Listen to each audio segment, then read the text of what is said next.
call the September 11th, 2019 Planning and Zoning Commission meeting to order. Second item on our agenda is the election of the Planning and Zoning Commissioner Chair and Vice Chair. I guess, Commissioners, what we've traditionally done in the past is we begin with the Vice Chair.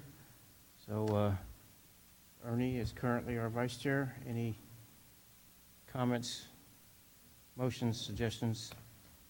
Your motion, we approve Ernie as the Vice Chair.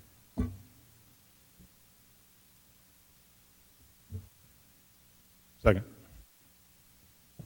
All right, we have a first motion by Mr. Greenwald, a second by Mr. Bro. Any other comments or questions? All right, call for a vote. Aye. Aye. Aye. Aye. Aye. Aye. So that's, Ernie, you're going to vote? No. By our new laws? All right. 6 ayes, no nays, 1 abstention. All right. Next will be for chairman. Anybody? Make a motion that we re-elect the current chairman. All right. Second. First and a second. Do I have any other comments or suggestions? Mr. Outlaw, did you have something? No, sir. No, sir. All right. All right, we'll call for a vote. Aye. Aye. Aye. Aye. Aye. Aye. Aye. 7 ayes, no nays, motion carries. Next item on the agenda is hearing of residents. We have one person signed up to speak, Mr. Mark Friesenhan. If you'd please come up to the podium, state your name and address for the record, and show us what you got. Hello, good evening, Commissioners. My name is Mark Friesenhan. I live in the Schertz ETJ, right north of what's now the John Paul High School.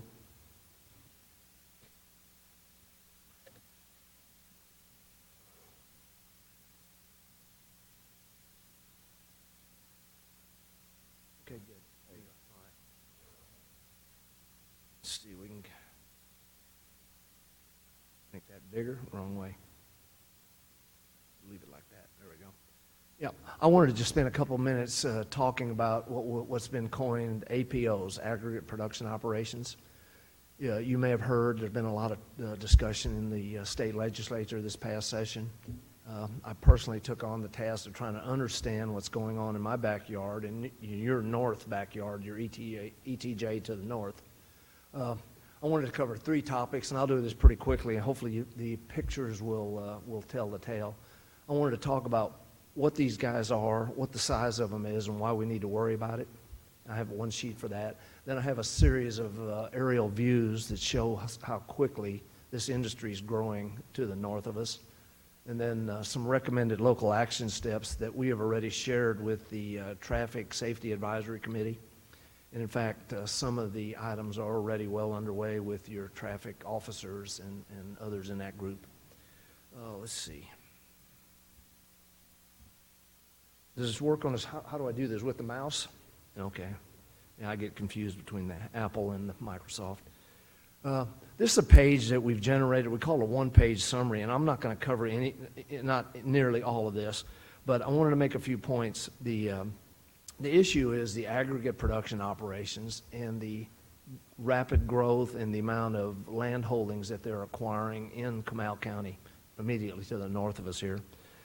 We've set up an objective that we're trying to seek equitable resolution of some concerns. We call them 6 key issues for all the stakeholders involved. And that stakeholder ranges all the way from local, city, and county government officials to the retired citizens with land holdings around areas like the White Ranch, where Vulcan is establishing a mining operation. It's been in the news.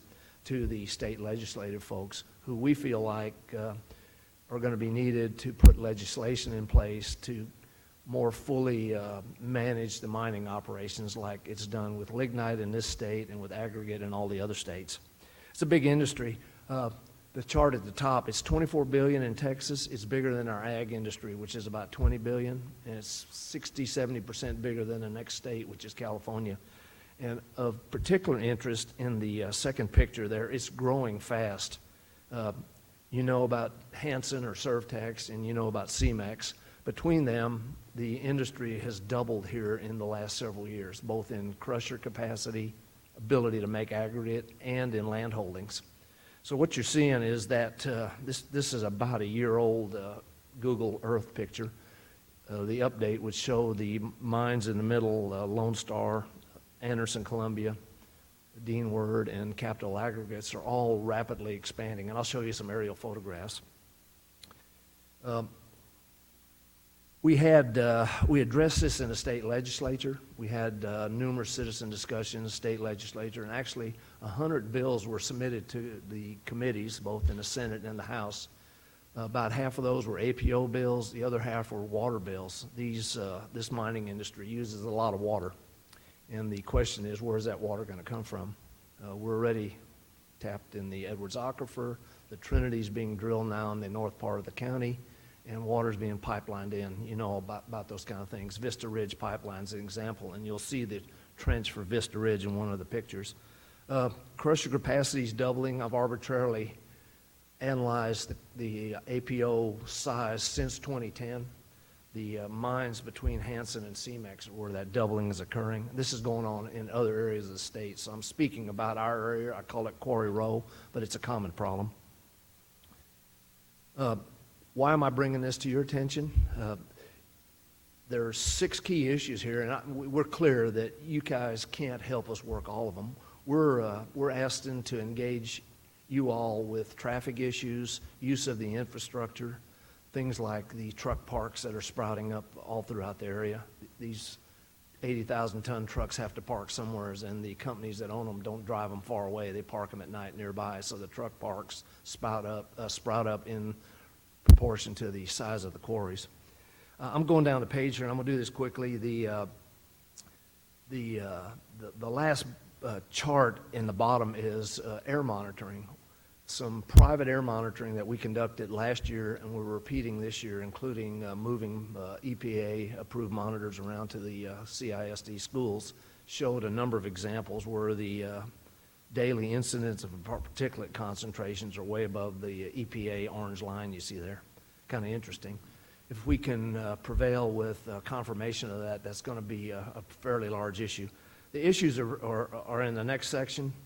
Rapid growth of the industry, particulate emissions, water use, groundwater and surface water contamination, and truck traffic. What's of essence here is this whole industry is largely unregulated. They have to basically do 2 things: get an air permit for their crusher. The mining operations totally ignored in the way the TCEQ, Environmental Commission, is set up. And then they have to apply for and receive a stormwater runoff permit, and that's it right now. All the other mining industries like lignite have to do environmental impact assessments, have to bond and commit to reclaiming the land, putting it back like it was, etc. We have a number of next steps there dealing with, basically, I won't cover those, you can glance at them, dialogue, education, and legislative initiatives. And it's, as an engineer, having spent my career with ExxonMobil doing oil and gas stuff, it's an interesting turn of pace to where you can start knowing any number of legislators by first name, the local officials by first name, and so on. It's a complex problem. That's the issue. I wanted to show you what it looks like. Let's see here, mouse. I'm going to have a series of pictures here, and I'm going to just page through them. This is looking northwest from my farm in 2014. Take note of the farms to the north of the trees.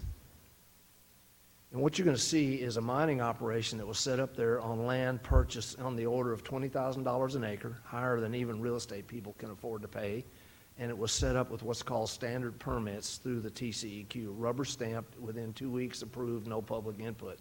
They ultimately submitted and received approval for a mining upgrade that I'll show you, and that did have a public input period.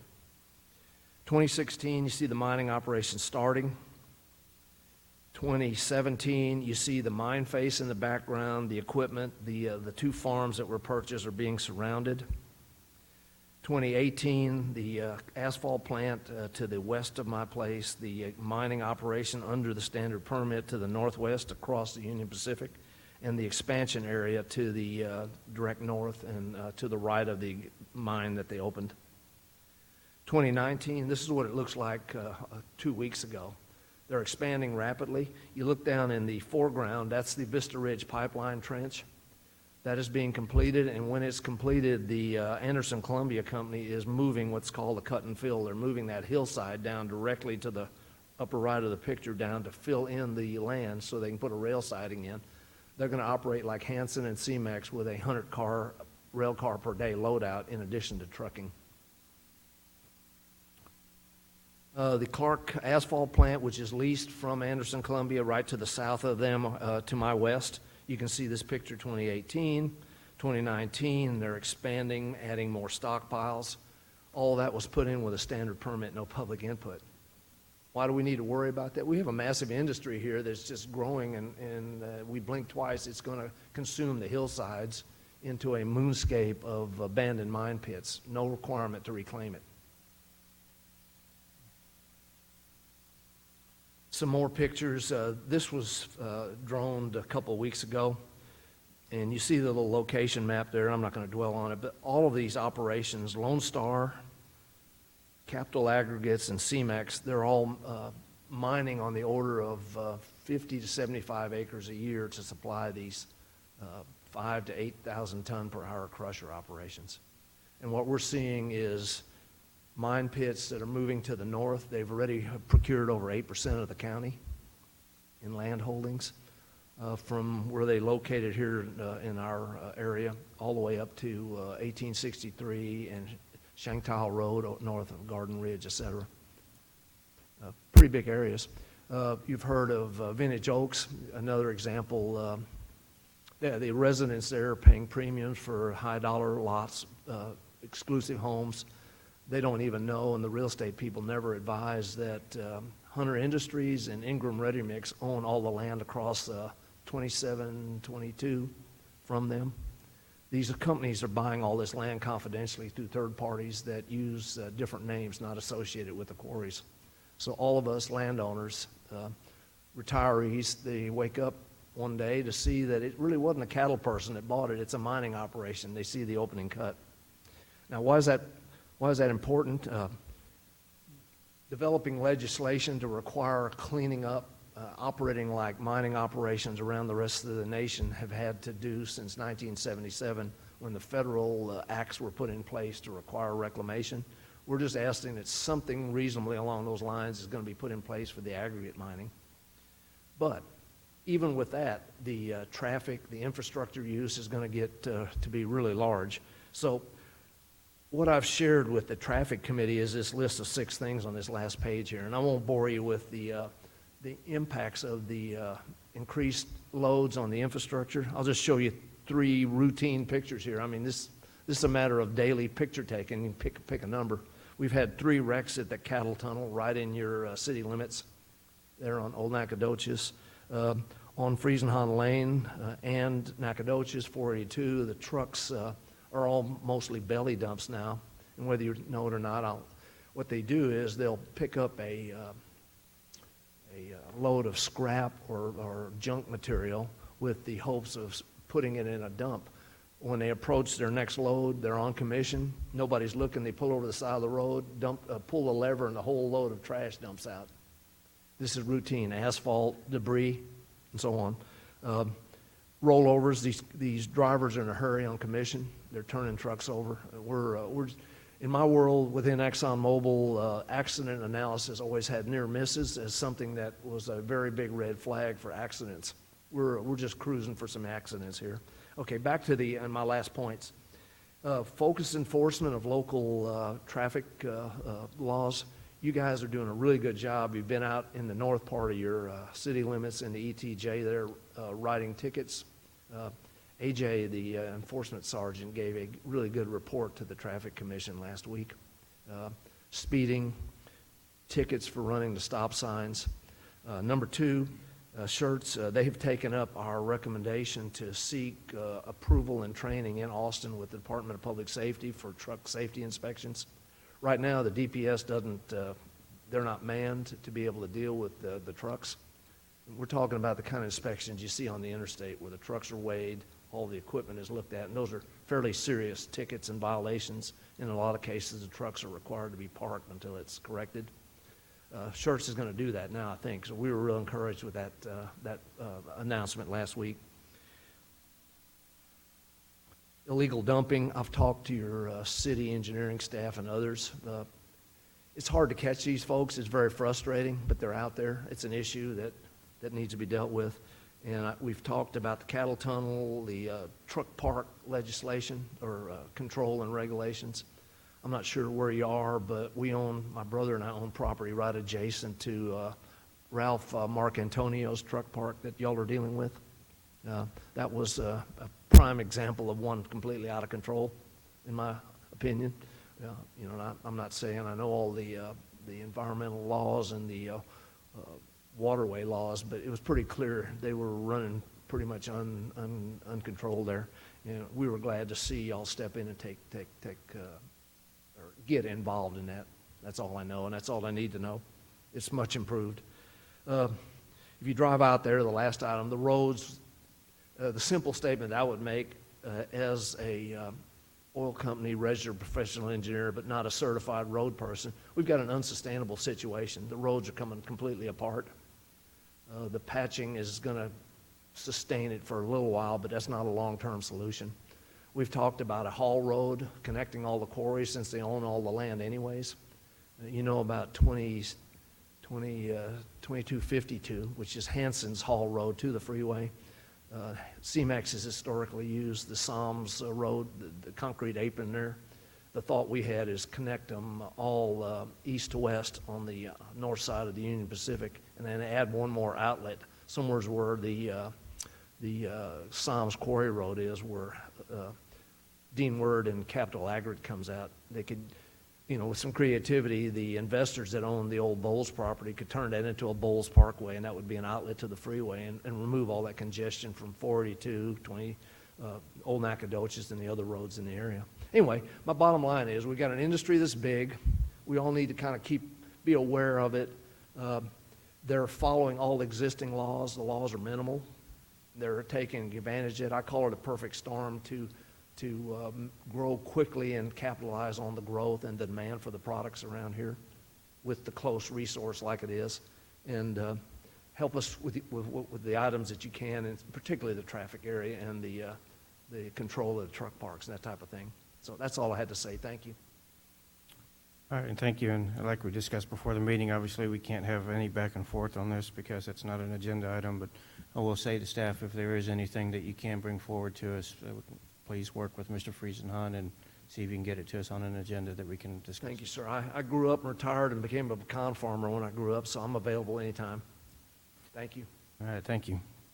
All right, next item on the agenda, consent agenda, item 4A, minutes for the August 28th, 2019 regular meeting.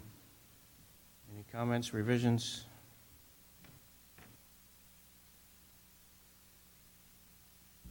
Mr. Chairman, I'd like to make a motion that we approve the consent agenda. All right, I have a motion for approval. Do I have a second? Second. All right, second by Mr. Greenwald.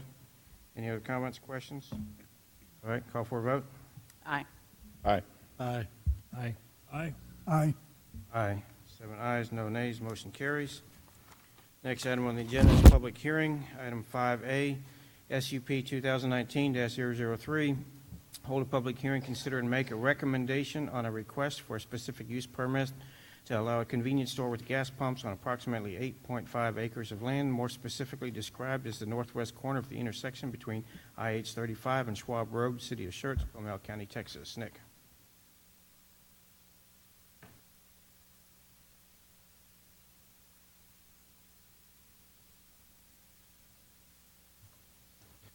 All right, good evening, Commissioners. As Commissioner Dawes said, this is a specific use permit to allow a convenience store with gas pumps. Just for your reference here, the property is outlined in green on this map. It is at the northwest corner of I-35, which is this road, and Schwab Road, which is here. And is also bookended here by Ball Lane. In preparation for this hearing, 4 public hearing notices were mailed out to the surrounding property owners, and so far staff has received 1 response, which was in favor of the specific use permit. Here's the current zoning map of the area. It's indicated with the gold star, and as you can see, the property is zoned general business district. Looking at the effect of this specific use permit on these surrounding properties, to the west of the subject property, and again, it's located with a gold star, is the remainder of the 16 total acre site that is undeveloped and zoned general business. To the south is the I-35 right-of-way. To the east of the subject property, or northeast, is Schwab Road, and on the other side is undeveloped land, zoned general business. And to the northwest is Ball Lane, and on the other side of Ball Lane is land zone manufacturing lights, and is currently utilized by Cisco, the national food service distributor. Since the potential convenience store with gas pumps would be immediately adjacent to 3 roadways, as you can see right here, land that is zoned general business and manufacturing light, the approval of the SUP would not have additional adverse impacts currently on the surrounding properties. According to the comprehensive plan shown here through the North Schertz sector plan, subject property is designated as highway commercial, this darker red area. The proposed convenience store with gas pumps is a retail commercial use that can take advantage of the highway frontage, which is essentially compatible with the proposed land use mix in the highway commercial land use designation defined in the North Schertz sector plan. Here's the proposed conceptual site plan. As you can see, they're proposing a 7,300 square foot, approximately 7,300 square foot convenience store, and then 2 canopies here, one here, and then one in front of the site here, with a total of 17 gas pumps. Access to the site is proposed to be through 5 driveways. Towards the bottom here, you can see they have 2 right-in, right-out driveways on the I-35 frontage road, 1 full movement on Ball Lane up here in the northwest of the site, 1 full movement on Schwab Road here, and 1 right-in, right-out on Schwab Road. These access points, along with a comprehensive TIA, were approved by the engineering department here at Schertz and TxDOT. Through this site plan, they're proposing to add 62 parking spaces, size 10 by 20, and then as you look to the northwest, also 12 parking spaces, size 14 by 55. The site meets all the landscaping requirements in UDC Article 9 as well. Planning to plant 94 total trees, 36 live oak, 34 Texas ash, and 24 Texas roadbud. The proposed elevations also meet all of the architectural feature requirements that are still in Article 9 of the UDC. So the site plan is taken care of there as well. Overall, the site plan meets all the requirements outlined in the UDC, and therefore staff does recommend approval of the specific use permit to allow a convenience store with gas pump condition upon the following. Building permit is approved within 1 year of the adoption of the SUP ordinance, and the use begins operation within 2 years of the issuance of the necessary building permits. The applicants are here to answer any questions if you have them as well. And I believe are giving a short presentation. Do you have it down here?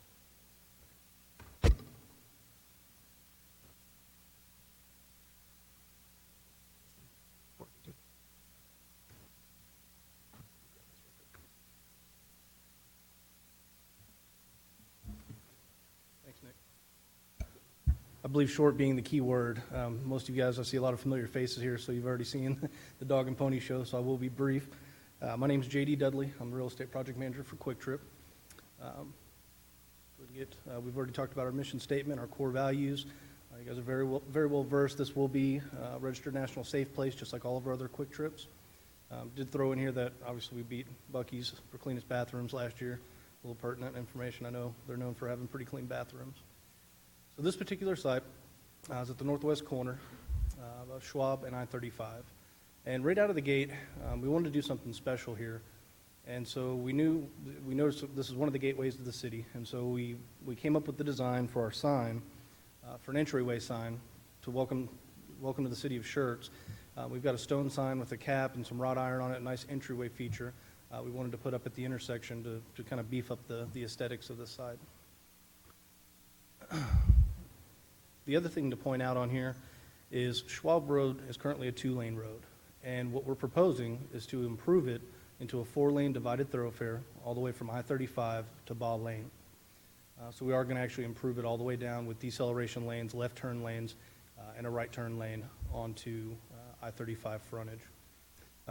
Just to talk about the access a little bit more, what you actually have here, and how we're going to sign it. We try and keep the cars separate from the delivery trucks and trucks on these sites. And so basically what you'll have is cars entering here, trucks entering here, and it's natural for them to do this because then they can just go right into the fueling position. So this quick trip's a little bit different than the last one that you saw before. It does have a truck component for fueling. It is not a truck stop. So we don't have any amenities for truckers whatsoever. There's no long-term parking. And one thing we talked about internally is we're just going to go ahead and, if we're approved, we're going to go ahead and sign those parks now for no overnight, no long-term parking. That's something that we've done at other locations, makes it enforceable. But we have no AC hookups. There's no showers. There's truly, what we're finding is the industry starting to have a lot more short-haul truckers. They don't want to be on the road. They don't want to be away from home. The hours now that they're constrained to that they can drive.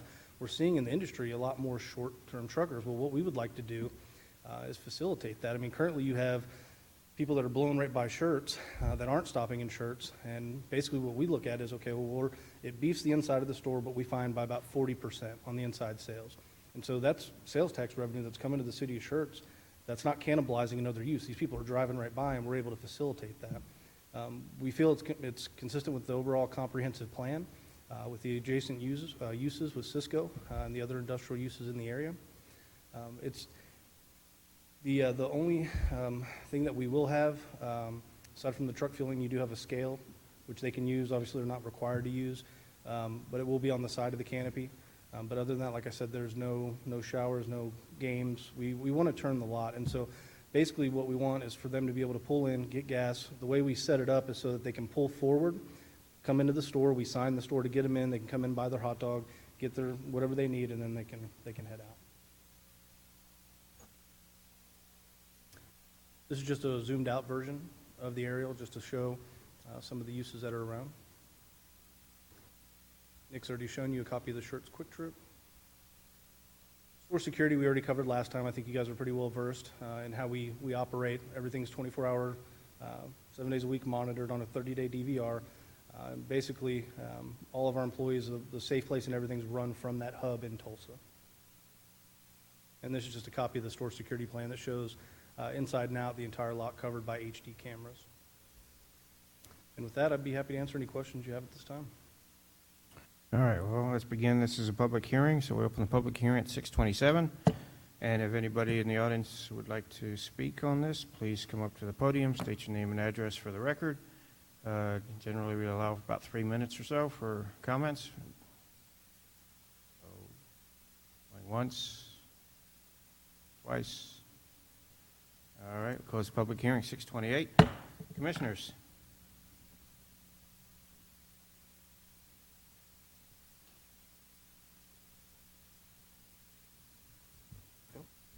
I just have a question out of curiosity. The large green space that's on the southwest corner, are there future plans for that, or is that intended to be long-term green space?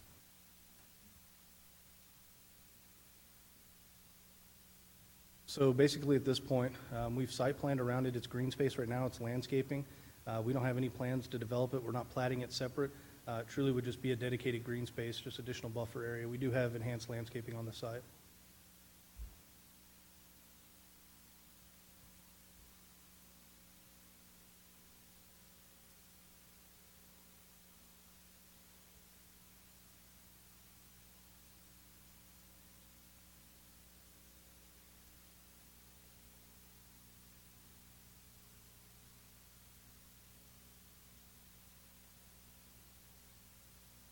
Anybody else?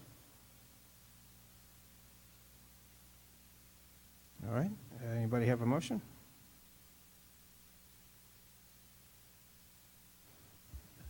Mr. Chairman, I move that we recommend the city council to approve a special use permit in case SUP 2019-003 as presented. All right, I have a motion for approval recommendation by Richard. Have a second? I'll second.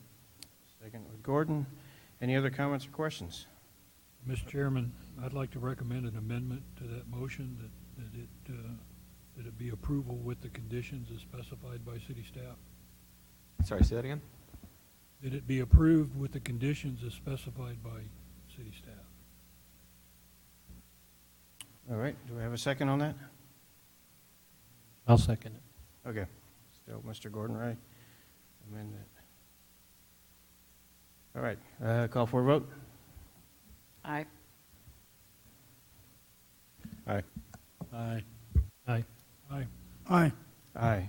7 ayes, no nays, motion carries. Next Point item. point of order, Mr. Chairman. Yes, sir. We needed to vote, that vote should have been on my amendment to the motion, and then we should, then vote. We approve the amendment, I think we still need to approve the motion itself.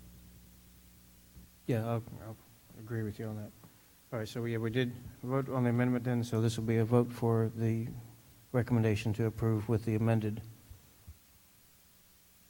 comments. So call for a vote on that? Aye. Aye. Aye. Aye. Aye. Aye.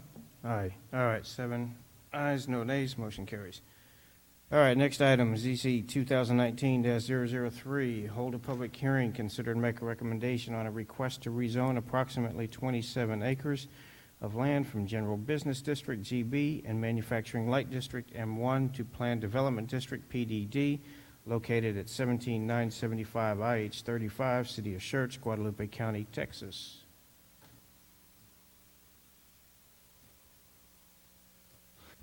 All right. So just to get your bearings here real quick, this is the property outlined in green, right here. It's along I-35 between the intersections for FM 399 and Cibolo Valley Drive. In preparation for this hearing, 7 public hearing notices were mailed to the surrounding property owners, and so far staff has received 1 response in favor of the zone change. Excuse me. Here's the current zoning map of the area. Once again, location of the subject property is indicated with a gold star, and as you can see, the property has a split zone between General Business District and Manufacturing Light. Now, looking at the land uses and zoning information for the surrounding properties, this is an aerial image here. This is the property roughly right over here. This is 4 Oaks, and the proposed 4 Oaks lane goes through here. To the north is property zone Manufacturing Light up here, and it's currently utilized as a building material and hardware sales business, Menco Structures. To the south is the I-35 right-of-way. To the west are several properties, both zone General Business and Manufacturing Light. I can show you that split back up here. This is currently being developed at Discount Tire, which is under construction as a retail store. The other portion of the other property to the west of the subject property is this one here. It is developed as an office, zone General Business. And then there's a portion up here, zone Manufacturing Light, to the west of the subject property that is currently undeveloped. To the east, it is also zone General Business and Manufacturing Light. It is all one property, and it's currently developed as a retail store, which is San Antonio Shoes, right off I-35. So the North Schertz sector plan designates the area as both highway commercial, which is this dark red area you can see, and also mixed-use neighborhood, with this darker purple actually behind 4 Oaks Lane, where most of the industrial parts are. That is technically designated as a mixed-use neighborhood through the North Schertz sector plan. The proposed changes to the permitted land uses and the development standards are compatible with the highway commercial designation, so the proposed zone change is in general conformance with the comprehensive plan. The proposal is to zone change 27 total acres of land that are currently zoned general business in M1 to planned development districts. And under the proposed development standards, the subject property will have 2 base zoning districts. So what you're seeing here, the table at the bottom is kind of your key. The purple area is the portion of the property that is in front or closer to I-35 than the proposed thoroughfare for 4 Oaks Lane, whose general alignment was established during the preliminary plat application for Discount Tire, which is right here. So the area in front of that proposed 4 Oaks Lane, closer to I-35, will have a base zoning of general business. The area behind it here in green will have a base zoning of Manufacturing Light. The proposed split follows that kind of natural break of the proposed commercial collector. And as you can see here, the split also really closely mirrors actually the current zoning line, which is split general business and Manufacturing Light. As you can see, this is kind of sketched in as the proposed 4 Oaks Lane. So into the development standards, the first amendment under the proposed development standards is regarding the permitted land uses on the property. Here's an actual cut from the the development standards with the proposed change and the land uses highlighted. The area with a base zoning of manufacturing light will not have any additional land uses and function under the manufacturing light zoning district as it does today currently. And the area with a base zoning of general business will be allowed, under the proposed development standards, 2 additional land uses by right: office or warehouse distribution center, and storage or wholesale warehouse.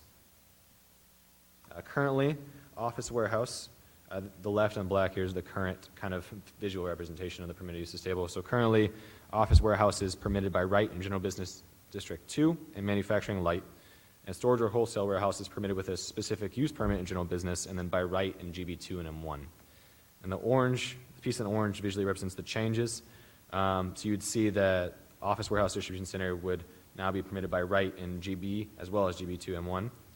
And then for storage or wholesale warehouse, it would change from a specific use permit for GB to by right for GB and stay by right for GB2 and M1. So at the request of the commissioners, here are a few examples of buildings developed to be office warehouse that have been built in Schertz within the last 5 years. However, given that the property is already built out and the recent changes through House Bill 2439, we can no longer guarantee that any of the new buildings on site will be built with the same exterior construction material standards as the ones on the pictures. Just to give you an idea of what kind of that land use would look like as requested.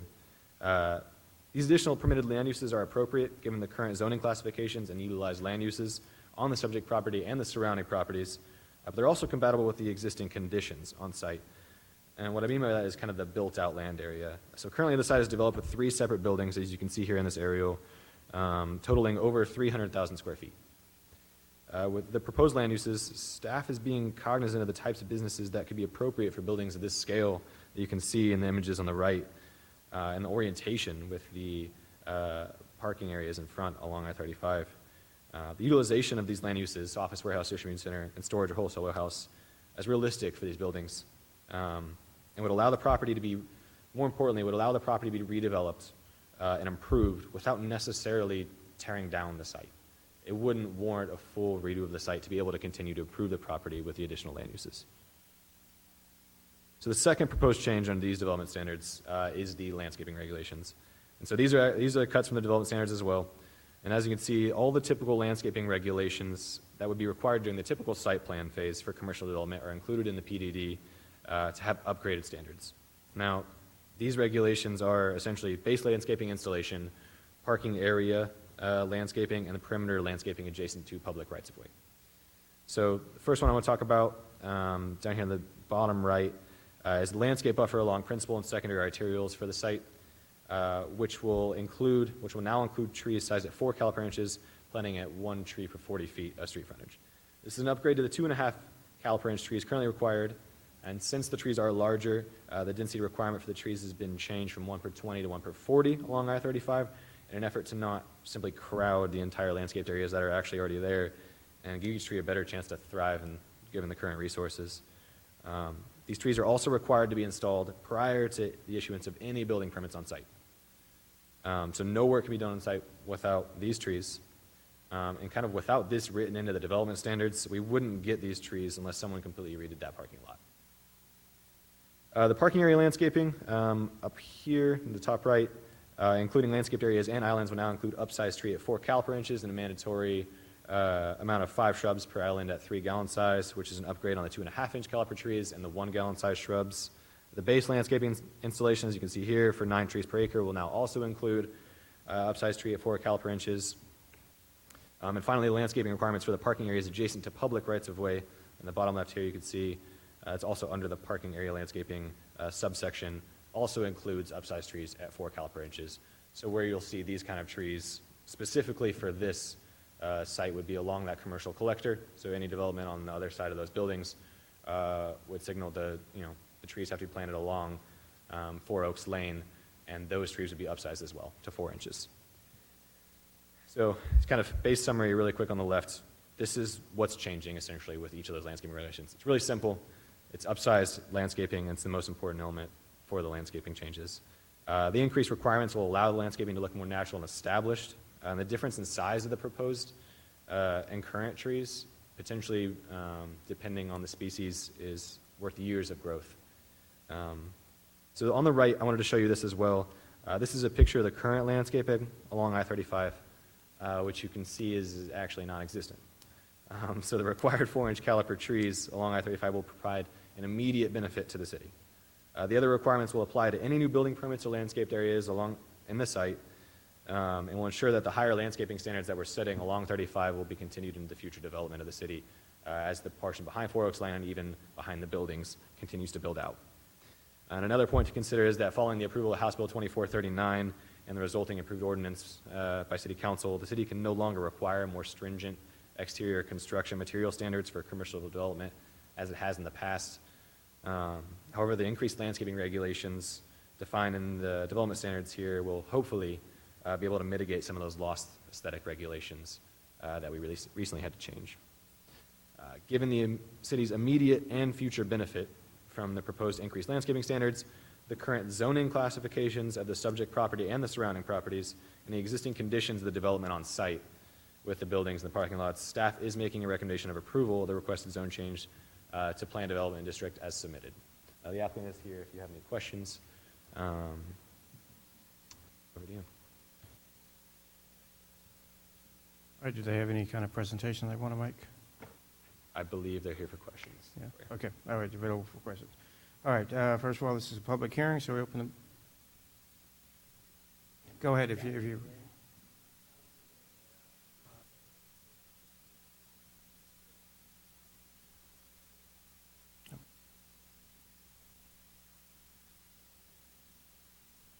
All right, this is a public hearing, so we open the public hearing 6:41. Anyone having any comments, please come up to the podium, state your name and address for the record.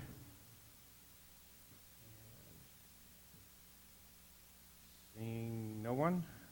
All right, we'll close the public hearing 6:42. Commissioners?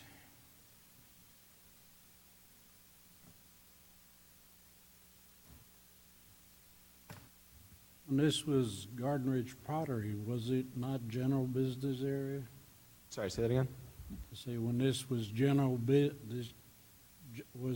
Garden Ridge Pottery, wasn't it general business? Yeah, yes. Okay, so all we're doing is changing from general business to PDD? Yeah, so essentially the only kind of, besides the landscaping changes, Yeah. the only changes to the development standards are the 2 additional land uses in the portion that's going to have a base zoning of GB.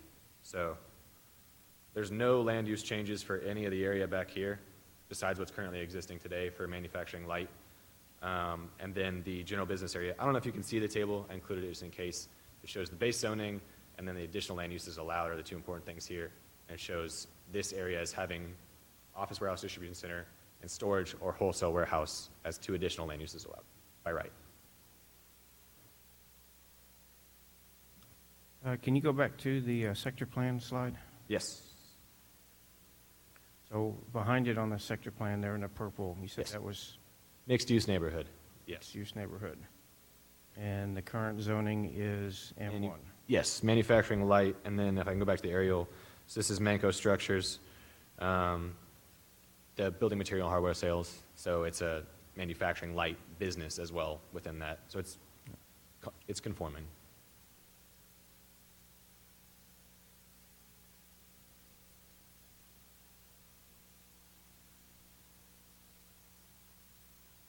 Go back to the larger zoning map for you too. All of this area is zone manufacturing. Yeah, but it's a total disconnect between our sector plan. We've had that discussion before. Is there any expectation that Four Oaks Lane will be built, or we're going to wait for more development before that's built? I mean, it would come in as development comes in, unless they're constructing something new, like along here, after they're platting, it wouldn't be built right away, or right away. I guess to speak back to kind of about the discrepancy you'll see between part of the sector plan and then, the current zoning regulations, because I know a lot of that area is manufacturing when it's not necessarily designated out through the sector plan. I think the key thing to remember here, and why staff is recommending approval of this zone change, is not necessarily because it strictly matches the comp You've seen the area remain there in its current existence for a while. The buildings that are there, the parking area that's there, like I said with that picture with the landscaping on the front, it's non-existent. The existing conditions on site, staff has to be realistic and cognizant of exactly what can help redevelop that land potentially. We think this given opportunity with the 2 additional land uses would allow a developer or a property owner to go into the redevelopment of the site without having to change the entire site, which is a much larger undertaking and why we haven't seen it change very much. With the increased landscaping, we think it could kind of set a foundation for the increased standards here on site.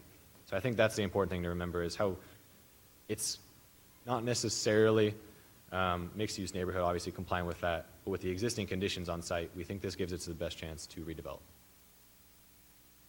I guess for the applicant, if you could maybe briefly speak about what your vision is for the property?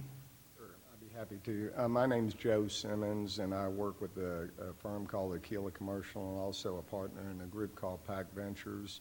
And we buy properties across the southwest United States. I'm in Austin. I've been there since 1978, and I've been involved in a lot of extensive type renovation projects. One of our latest projects we did, I was involved in with redeveloped the Shepler's building that was really worn down in Austin into a Beta Institute is what it is now, and a Gold's Gym. I've taken a former Walmart and converted it into creative office. And in this particular project, this is the type of project that we do, that we renovate. The limiting factor on this particular property is that the middle building is the one that was vacant. Now Rainbow's in the center, as you probably know, which is a local company. But the 2 other buildings were placed under long-term lease, and so there wasn't a way to really redevelop the entirety of the property because it's encumbered by the leases that are existing in place. And so what we wanted to do eventually is that come in and we'll probably have to deal with the middle building first. And what we would do is we would probably create an environment that we'd actually create circulation between the buildings. We'd probably have a situation where the building was cut so that the front portion of that building would be retail. The next level in the project would probably be something that would be along lines of office warehouse, creative office. You see it a lot in Austin where you take metal buildings and so on and you convert them and put glass overhead doors in and do a lot of things architecturally that make it more appealing. And then in the back, because of its location and magnitude and the size of those buildings, is that it's probably going to be some other use, which may be some sort of warehouse or storage warehouse involved in the back of the middle building. I'm sure that other people have looked at this property, have considered doing a huge redevelopment on it, but they can't do it because of the fact of the existing conditions of the property currently. I mean, you couldn't tear down the buildings and do a new center like across the street, and you won't be able to for some time because of the length of the existing leases on the property. So what we envision initially is to try to upgrade the appearance of it without spending a dramatic amount of money because we have tenants in them now. Even though, as you know, I think you guys probably realize that they certainly have some retail components to it, but there's some other things in terms of they have to move product out of there and so on and so forth. I think that the zoning request we're making is just to basically actually confirm what the existing conditions of the current property are. As soon as we can, the first building we would probably do would be upgrade the middle building, because that one is probably the shortest term lease, and Rainbow we would probably keep and do some repairs and improve the property. But the longer term picture is to divide the building and cut it up and create circulation through the project and so on. Should have came in when the building burned down. What's that? Should have came in when the buildings burned down. Yeah, well, that might have been the time to sell. I have a question. Does the property on its western edge, where they erect the Christmas tree tent every year, aren't there telephone poles down that side of that property? To the west, you said? So this Western part- side toward Walmart, that's the western side. Yeah, right here. And they erect the white tent every year to sell Christmas trees out there. Aren't there telephone poles down that side of that property? Yep. This one? Yes, it goes straight, I know they go straight back behind this light. So down I think the telephone poles go along, I think the telephone pole, I know they go, I'm pretty sure that the telephone poles go right along here on the back, so I think they follow this line right here. This is the line they follow, I think, so. Well, I wanted to make sure we had telephone poles down through there because that's going to affect what we do with landscaping out front. Yes, we'll be cognizant when the planning come in to avoid these. The poles, I think, they may or may not be on the property. They're close enough to the edge of the property, they're going to overhang. Okay. And you got one big one out front of your middle building. Huge. Yeah. Is it proper? Yeah. The poles are there. The guy that runs that used to work for me.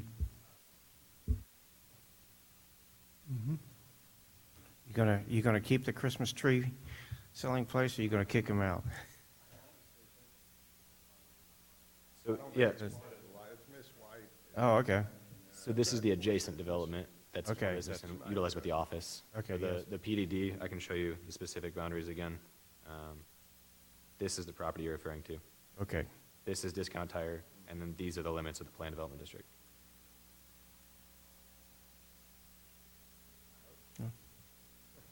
There's a lot of people that shop there every year and have for many years.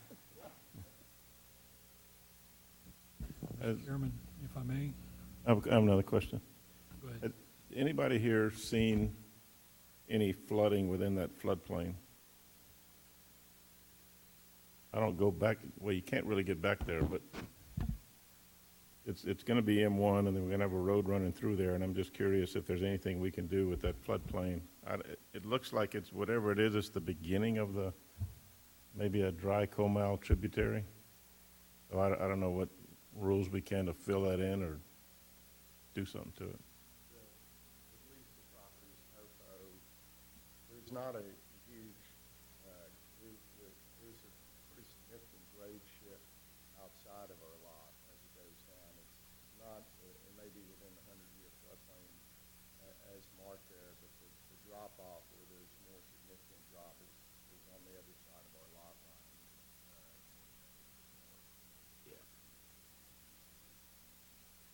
Well, hopefully we can do something with that in the future. Hate for that to go to waste. Well, it's not as dramatic as, I mean, except for on the south side of our lot.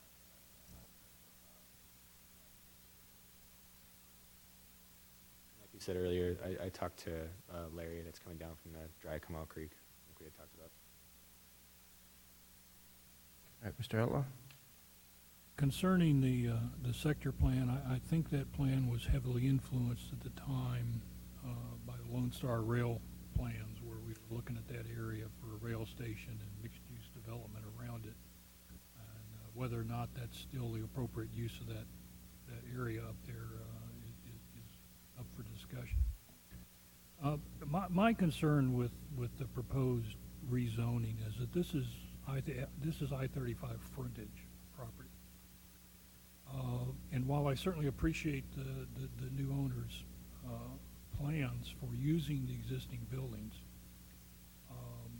The reality is, once we approve this, we lose all control. There's whether he intends to do it or sometime in the future somebody comes in, and I don't want to see, I'm sorry, I don't think office warehouse distribution is appropriate use for I-35 frontage. I think there's a reason we zone that frontage general business and not GB2 or M1. I don't know. Again, this is one of those things we inherited. It's been there, longer than I've been in town, believe it or not. Maybe not as long as Mr. Greenwald, but, and so, we've inherited these kinds of things. But again, I have to think that, and what I see when I look at the PDD, and I'll be very blunt, is an end run around the zoning. The proposed uses in the PDD are not allowed in the current zoning. And I just feel that this is an effort to get around that. And quite frankly, I agree the landscaping would be nice. It would certainly make that stretch of highway look a lot nicer. But again, I just don't think the proposed by right uses belong in general business. I will, if I'm making this now, I think Nick tried to explain it. Often what we're confronted with this is a request, we could have been to just rezone the property to light manufacturing. That would have been that you would say, well, that's not an end run around, that's coming straight at it. And I think staff's perspective on it, let me see if I can find, this is probably a useful one to sort of see, is we would agree with you that we wouldn't necessarily want to zone straight industrial across the frontage road of IH-35. But I think what we also look at is that what we've got is a clear transition between these two sort of areas and zoning districts. And so as you can see, we have the two uses butting right up against one another. And if you look further down 35 towards San Antonio, beyond 3009 between Schertz, you kind of have that. There's variable width in terms of how wide those commercial uses are. You may recall that we've got a mini storage in that area that typically was not allowed in a commercial district, but that, we've done some things with SUPs and PDDs to bring in there because it's one of those sort of transitional uses. And I think really from a staff perspective, as Nick tried to explain, what we did was not intended as an end run. It was really to say there are uses that wouldn't be appropriate in the light manufacturing to bring across that line. Otherwise, we're just shoving our problem further over, and we might as well rezone. And that's why the decision was go the route with a planned development district to say, frankly, here are these two uses that, and I'll say this, and probably less sway from my perspective of the existing buildings, but I'm not sure anybody is ever going to know that the use has actually changed when they bring in a tenant to those buildings that's allowed per this change from PD, that's not allowed presently. And I think that was part of the reason what we wanted to do was to say, in light of that transition, and frankly, we've got a fairly heavy industrial use up here that's going to impact the commercial here. Here was a way to balance those things. So I can appreciate your perspective. From a staff perspective, it wasn't an end run because we were not okay with all of the light manufacturing uses. But again, what we felt like in light of it being that transition, in light of what we had around it, that allowing some of those to cross over works with it. And again, frankly, what I'd say is those two uses, you generally, somebody driving past isn't going to know that that's allowed per this change with the PDD than is allowed presently. Most folks driving past there now don't know what the users are doing unless they've shopped at one of those sort of stores. And so, again, not to say that here's the right answer, but just to understand the logic of it, it was not an end run. It was intended, I'm not okay with this. Okay. And I appreciate that logic. It makes a lot of sense. And if answer that question directly. I certainly understand your concerns on it. I just want you to know our intent is not to make this an entire office warehouse or storage warehouse facility. Our plans are in the future, when the buildings can be renovated, they can be renovated because they're not encumbered, that the middle building, the frontage to the frontage on I-35 will be retail. It'll be retail or some form of office, because that's the highest and best use for the site as it exists now or in the future even. It's going to be retail. It's the back portion of the property where, when you have a building that's 100,000 feet plus, there's no retailer out there that we know of that could even go in that middle building in its current configuration. So there's a lot of great types of businesses outside of what you're seeing currently there that can fit into that classification that are very much part of being on a frontage I-35, including the retail. I also want to say that on the road, my understanding is that what we're also providing in addition to the landscaping, and the bigger number, is the fact that we're escrowing the money for the design and the construction of the road behind the facility. So, I mean, that number is probably somewhere in the neighborhood of $800,000. Well, sir, and Mr. James, I appreciate the logic, I really do. And maybe I was a little off base using the word end run. And trust me, I'm more than familiar with how big those buildings are. I used to walk them and do the fire inspections, okay? And again, my concern is not with what you intend to do with those buildings. I like everything you've said, but as we've been reminded before as members of this commission, that we're talking about zoning, not uses. And my concern is, if we approve or recommend and council approves this PDD, okay, you may certainly follow through with your plans, which sound great. But once we approve this thing, now we've lost control.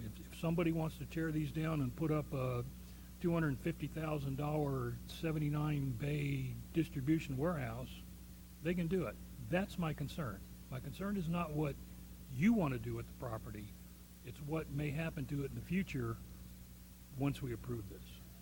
Again, if I will, I think from a staff perspective, I'll kind of come back to the aerial a bit, or aerial probably didn't cover quite enough. You know, I think part of the reason staff felt this way is we have a mid-block property. We have this large stretch between 3009 and the future extension of Cibolo Valley, which may be named something else. And so there's this one question of, you know, we talk about this, at what point do we have more retail than we need? And I think this is becoming more of an issue in the fact that it's not like it was 10 years ago. Much of what the community has benefited from is the fact that we have a lot of online sales. And those retail users that I think were the vision for this initially are fewer and far between. So I think you heard staff say some of that stuff. You may recall, some of you, the zoning case across the 35 a ways up that came in to rezone for apartments. And staff's concern was, no, it's a future hard corner. That's the area we want to preserve appropriately. And I think that's part of what I said plays into this.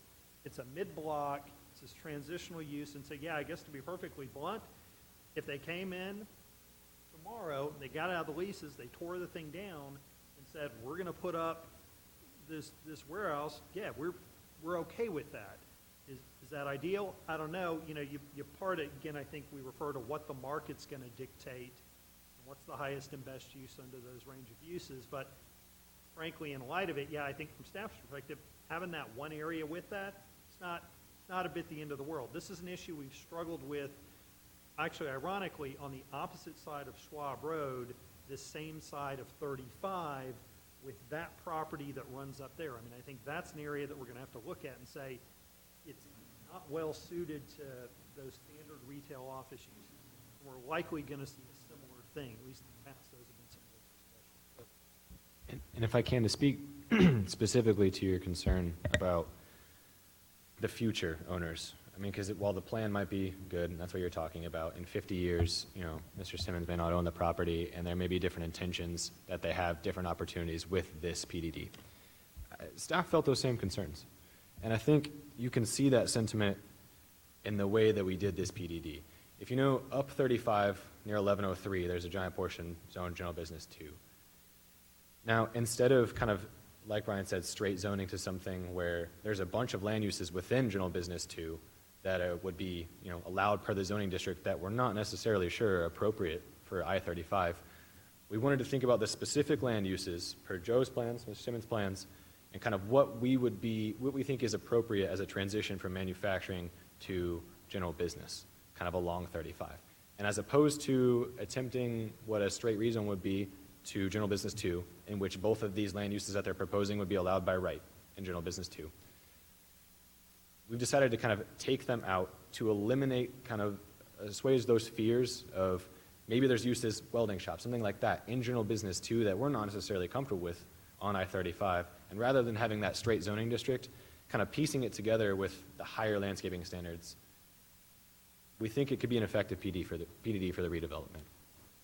But we share those same concerns, and it was part of our thought process when going through this. Well, the other thing I concern myself with, and it comes from my previous occupation, is the whole idea of setting a precedent. If I do this today, how do I deny somebody else tomorrow?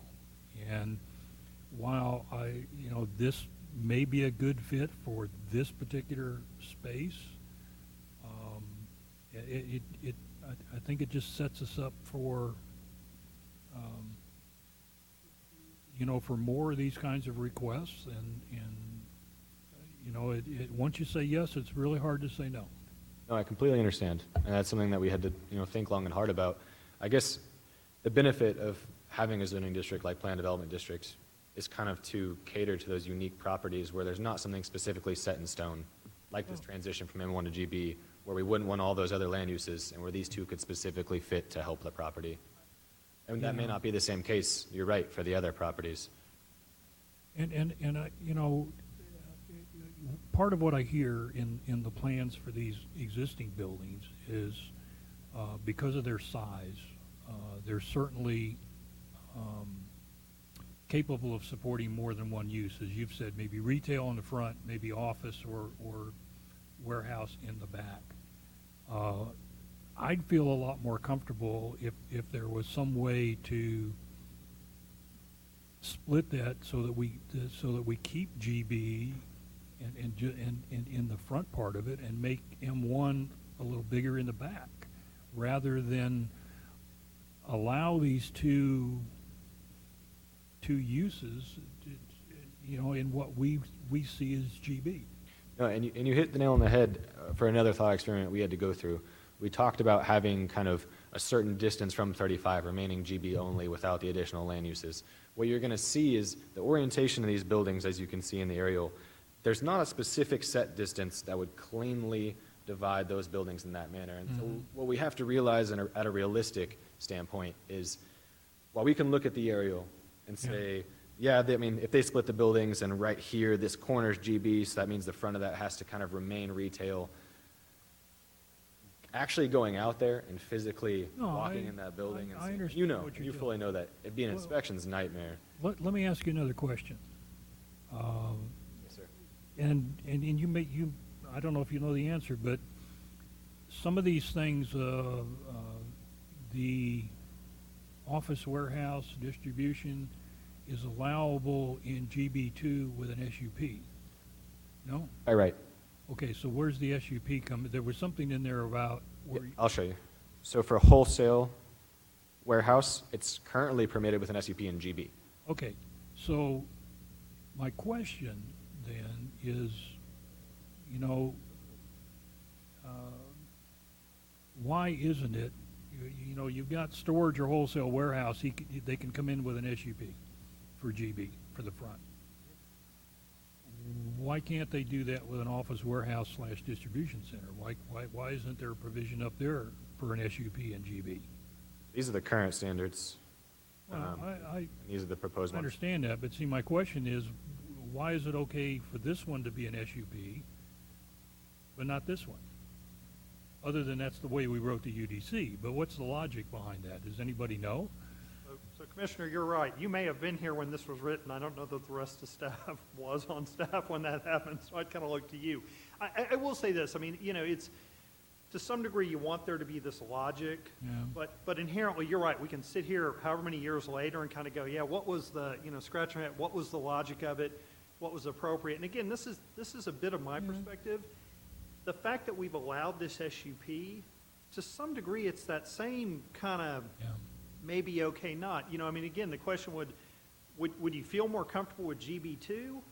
Because then you can argue, well, it's general business still as its base. No, where I was headed with this, Brian, is I, as a P and Z commissioner, would feel much more comfortable approving or recommending approval of a special use permit for these uses in GB where we have a specific project and this is what you're gonna do with it.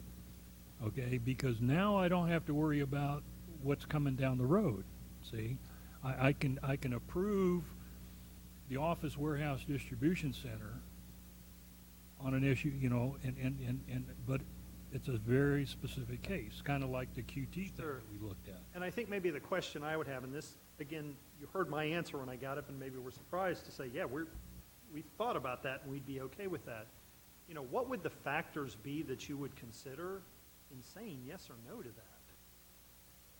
You know, and I think that's a bit of where we sort of struggle because really if it's what are the impacts of that use on the surrounding uses, Yeah. again, as I said, they aren't If- typically greater. If this wasn't IH-35 frontage, okay, I probably wouldn't have a problem with this. But again, I keep coming back to the fact that, yes, the specific project I'm okay with, but that's not what zoning is. Zoning is zoning. And once Right. you do that, all that other stuff goes out the window. I mean, I look up at the corner of Schwab and 35. Right. And Lax built way back up and off of there, and then Cisco built way, where I'm sure it would have been much better for Cisco, much more convenient for Cisco to have direct access to the access road. Sure. But the zoning didn't allow it, okay? My concern is by allowing these two uses in what is currently zone GB, I'm gonna end up with a distribution warehouse full of 18-wheelers pulling in and off of the access road. That's my concern, okay? And given the fact that we can no longer control what these buildings look like, okay, you know, who knows what would go there? And it just, you know, people driving the corridor looking at, well, look at that building, you know, boy. Yeah. So, again, it's not the current project. It's not what he wants to do. It's And let me be very clear, from a staff perspective, you're preaching to the choir. Because at this point, frankly, he's got no plan. I'm not sure what he wants to do either. So staff is keenly aware of the fact that, yes, it allows these additional uses across the property. And I'm sensing fundamentally that, yeah, frankly, staff is more okay with that, and that's okay. Then I have to agree. You know, we have our recommendation. You guys make yours. That's why you're there.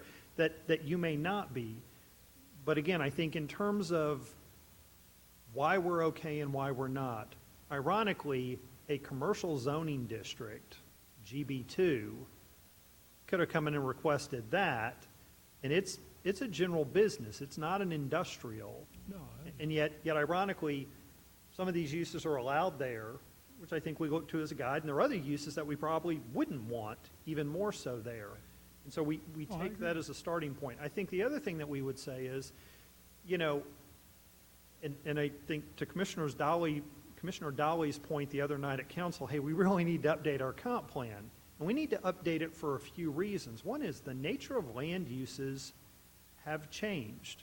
And I can tell you in the 7-8 years I've been here, and I'm sure a lot longer for Commissioner Greenwald, there were these things from a land use perspective that we had a real problem with or were okay with that now we feel differently about. And I will say, I think the idea that we're going to have retail up and down the frontage of 35 is not realistic in the traditional sense. The irony is we just approved, tonight there's a recommendation for a gas station, convenience store that clearly caters to truck traffic, and you just heard a gentleman speak at Citizens to be Heard about some of the impacts associated with this. And so I think you're right, from a staff perspective, that's a problem for us as well.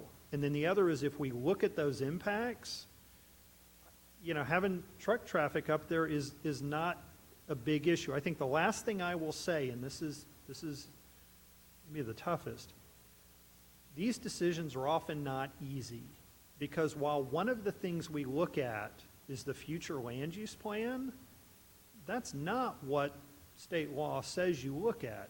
State law says you look at your comprehensive plan, which is a big, thick book that has a bunch of discussion about here are the factors that you should consider. The uses in the future land use plan and in the comp plan don't align directly with zoning. They're different things. And so inherently, you are having to make a decision. And I don't mean this the wrong way, but there's not necessarily an easy answer with it. It's using judgment, and I think part of what staff's tried to do and what Nick tried to do is to say, this is why in this circumstance, we're comfortable with this, but you've heard also staff get up in cases and say, this is why in this other circumstance, we're not comfortable with something. And I think that's really what it's about is, I tend to put less in, we've set precedent, because every case is different. It's not as though every case is exactly the same. They have these different factors, and frankly, that's where this hard part comes in of what are those things effective. Again, not saying I'm right, just so you understand, I think maybe why staff approaches it from a little bit different of a mindset is and as Nick said, that's why we wrote a PDD in. The reason back whenever, and we said, our standard zoning districts don't fit every circumstance, we need something that lets us tailor it. You may say this isn't the case, but that's inherently why that was put in to the code, is to say it's not all black and white. We need that variability for what it's worth. That's all I had, Mr. Chairman. Well, I guess to address Mr. Outlaw's comments about the precedent, and this is more for Dan, I guess, is, when we look at something and we approve it and something similar comes along in the future, at what point does a denial become arbitrary and capricious? The words that you like to throw at us. First of all, as a recommending body, I don't really consider you as setting any precedent, because all you can do is make a recommendation to the council. Even if you recommend denial, it goes on to the council and they actually make the determination. And as far as being arbitrary and capricious, that's a case-by-case basis. It's going to depend on whatever's put before you, which is what Brian is saying, is that these are all independent with independent factors each time. So I don't see it as precedent setting, because if you make a decision, and Brian jump in, if you make a decision that changes how an area is going to develop, they're going to look at, well, do we need to look at this broader area and bring back changes to change what the zoning recommendations are in this general area? That's the way you set precedent, is approving or denying development as it comes through that changes the character and makeup of a region or an area that's already zoned. And I think from a staff perspective, we don't feel like this really does. Again, you've got these large buildings that you don't see, as the applicant said, typical of retail. You've got a fairly heavy industrial use behind it. It's mid-block with a large swath of industrial. There's no consistency even on the width of this designation across the frontage. And so again, I think the key for us is to say, why do we feel what we feel here based on the comp plan and based on these factors? And then, apply that same test to a different case. And again, we may or may not get the same answer. We may not get a different. And seeing that particular property, those buildings were built before it was even in the city limits. There was no zoning or anything else involved with it when it was planned and built. And the fact that it's these three large buildings. We don't have another property in the entire city that comes anywhere close to this. So this is a unique one-of situation. Yeah, and again, I'll go back. I think a big factor for staff is this situation. The amount of retail we have up in here at the corner, we're mid-block, and we've got a fairly heavy industrial use right behind it. So what sort of users are inclined to come in here with that right behind them? And again, how does this adjustment, we think, make a workable transition? But you're right, fundamentally, if your kind of thing is, I don't want to cross into that, don't want to, then you probably shouldn't recommend approval of it. I think staff is comfortable. We feel like it's not that incompatible. It doesn't, create those issues. So.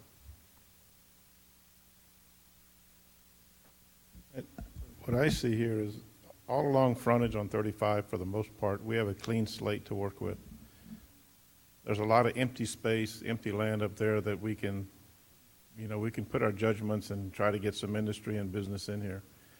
This place, to me, I've been hoping that the whole thing could have been raised a long time ago. It's an eyesore to me. And like we've heard today, it's hard to utilize building space this large. It's just difficult. I like this idea. Mr. Outlaw, I understand what you're saying, and it's something that P&Z commissioners need to be concerned about. But what I see in this particular property is we leave it alone and it stays like this for the next 20 or 30 years. Or we let a company come in and try to redevelop it, even though they can only redevelop probably a third of it at this point in time. At least it's a redevelopment. It's going to be something hopefully better and more attractive and generate some more tax revenue for the city than what I see there now. I don't see anything there now. And good luck. If you can make something happen out of this thing, good luck to you. And I'm for it. I'd like to see something change on this piece of property because it's just going to be hard to do something with it. At one point, this was the second largest tax entity in this city. I will say, for sake of, honestly, if the buildings weren't where they were, just to talk about precedent, and they weren't what they are, we'd be redeveloping the frontage as retail. I mean, I'm just trying to live within what's there. And I think that all I'm saying is that if you saw some of our projects that we've taken things like this and we've redeveloped them, they can look as nice as anything on 35 over time. But we have to work within what we have, and we also have to work with the market conditions. The reason why retail will always be on the frontage up there, if it can be allowed, is because that's always going to be the higher and better use. I mean, period. I mean, nobody's going to come, no developer's going to come and it would be insane for them. That's all I can say, to do anything but try to maximize the potential of the property. I also think that one of the things about the zoning classifications that is changing, I'm just talking from a development standpoint, is that retail and office, warehouse, and this stuff is being blended together now. Because you have these we have retailers, and I don't know whether you call them retailers, but they're shipping out of the back. They're getting all sort of internet orders, and it's difficult to discern between what's really retail, what's storage, and what they're doing from a distribution standpoint. Trust me, I want to maximize and make the property look a lot better. My hands are tied behind my back, and I can't do anything if I don't have these qualifiers. I just can't. I mean, there's nothing you can do, and I don't think there'll be anything that anybody can do. Mr. Chairman, given the discussion and the logic and the explanations, I would like to make a motion that we forward ZC 2019-003 rezone to PDD to City Council with a recommendation of approval. All right, I have a motion for recommendation for approval. Do I have a second? Second. All right, any other comments or questions? Yes. And yes, I think we've heard in the last 20 or 30, 40 minutes an extensive list of justifications why we need more assistance in our planning department. We are years behind on our comprehensive plan, relooking at zoning. The train stop has gone away. The North Town Central on top of the hill with a beacon on the train station has gone away. We need to relook at all this kind of stuff, and with the planning department the way it is, I don't see any hope of getting it done anytime soon, and we're going to be faced with this kind of decisions for the foreseeable future until that changes.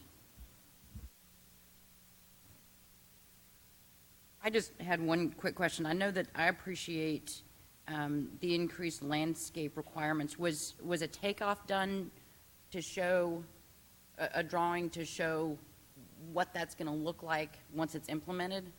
Like the difference between like 4-inch trees and 2.5-inch caliber trees? No, not necessarily, but just, well, as much detail as possible, but No, a rendering isn't here, if that's what you're asking for. I guess I can go back here. The difference will be evident, I guess, especially with the upsized trees too. anything will be evident. The spacing along the frontage road is what, 40 feet? Excuse me? The spacing along the frontage yes. road is proposed to be 40 feet? Yes. All right, any other comments or questions? And Discount Tire has landscaping requirements as well, right? Yeah. They recently went through the second, yeah. All right, any other comments or questions? Might have a motion for a recommendation for approval to council, first and second. I'll call for a vote. Aye. Aye. Aye. Aye. Aye. You all changed my mind. Aye. Nay. And I vote aye. That's 6 ayes, 1 nay. For the record, could we have a reason, Mr. Evans, for the vote of denial? Just about to ask that. Mr. Evans, could you please state your reasons for nay on the record? I would prefer to see major changes like this done by adding these to the existing zoning by SUP. The SUP is not permanent. This process is permanent. Okay, All right, thank you. fair enough, thank you. All right, motion passes 6-1. Thank you. Thank you for entertaining our policy discussion. All right, next item for individual consideration, item 6A, PC 2019-032. Consider and act upon a request for approval of a preliminary plat of the Blackburn subdivision, an approximately 3.07 acre tract of land generally located 650 feet southeast of the intersection of Elbell Road and FM 3009, City of Schertz, Guadalupe County, Texas. Emily. Good evening, Commissioners. So to get your bearings, the subject property is outlined in green. This is 3009, Elbell. 78 is further down here. The current proposal is to plat the property into 2 commercial lots. The first one being Lot 1 being 1.38 acres and Lot 2 being 1.69 acres. The property is currently zoned general business and is undeveloped. Through the review process, since it is on a TxDOT roadway, TxDOT did provide a no objection letter to access and drainage. The one caveat being they are allowed 1 shared access point into the subject property. I know it's kind of hard to see here, it's small, but it's shown here on the plat, and the rest of the frontage does have a 1-foot non-access easement requested by TxDOT.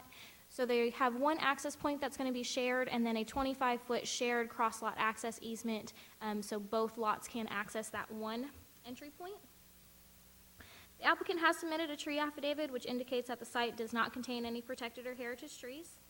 The site would be serviced by City of Schertz for water, CCMA, AT&T, Spectrum, GVC, and CenterPoint.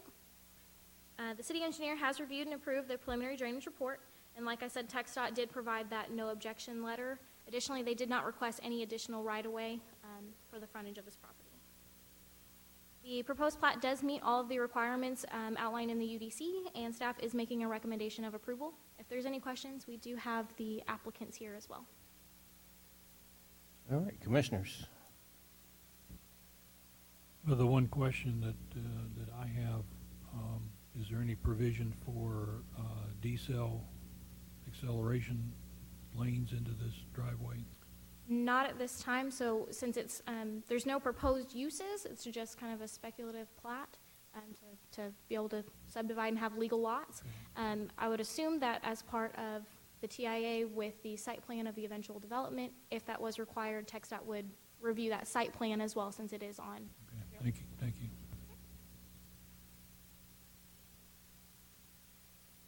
Can you back up a slide? Is the driveway into the apartment complex, are they gonna have access to that driveway? No, the other one, across the street, that one. No. No access on that? Not from, so they will have a, they extend their cross-lot access to the end of their property. From my understanding at this point, there has not been talks about The extending. driveway to Merritt is a right only, into the driveway. There would be no way for them to turn left coming out of it, so.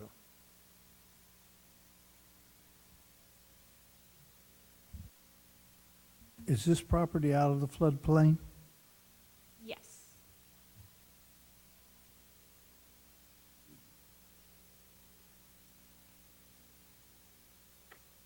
What took it out of the floodplain? Just a second.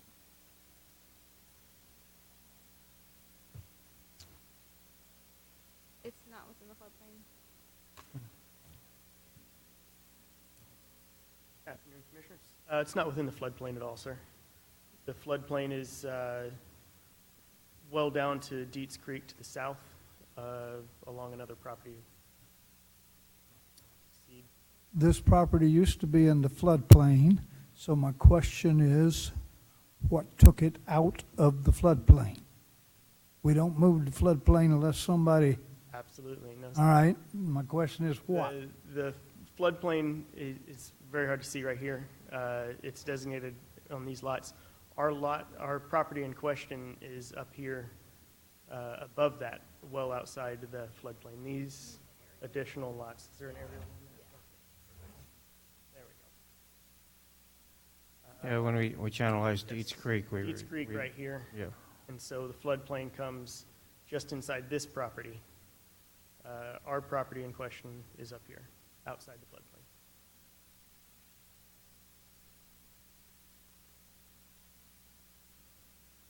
Right. Any other comments, questions? No, but the widening of Deets Creek, is that what did take it out of the floodplain? I'm not sure, Commissioner Evans. I'm not sure when it was in the floodplain. I think it's probably a safe assumption that that may have been what did it if this area was in the floodplain. And when- All of this area was floodplain, including what Marriott's sitting on, so something took this property out of the floodplain. Everything behind it where the old refuse collection mound is in the floodplain. What took it out then, sir, if you're? I don't know, that's what I'm asking. I would assume it was the Deeds Creek project, but I can't tell you that definitively. You have greater history on that than I do. It was the Dietz widening, channelizing. Yeah, but that stops at our city limits.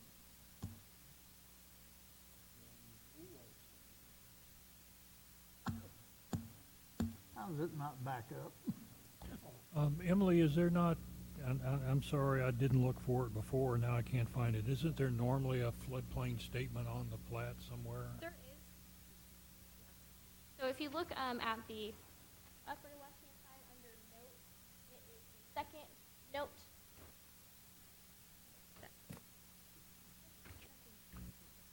And Commissioner Evans, those, FEMA redraws those maps periodically for, well, and I think the city probably did that when we, improved the drainage or, for whatever reason. November 2007 flood map. 2007?